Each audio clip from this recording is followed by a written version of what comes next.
Mark Thornhill with Kennedy and Son Structural Solutions here at a home in Huntsville where moisture has seeped into a home, causing mold, which of course is not only a nasty eyesore, but it can actually be a health problem for you. And our crew is removing the mold and removing the residue left behind from that. Okay. Yeah, look how wet that is. The moisture,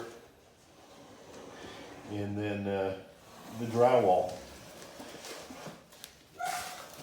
Common problem, I would imagine, just with any leak. But look how nasty that looks.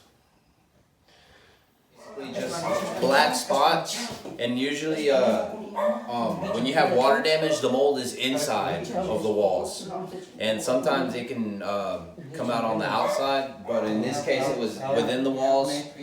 So you basically have to go off of let's say you have water damage, and just look for discoloration of your drywall and your baseboard, and that'll help you pinpoint where your water damage has been done and where mold will be.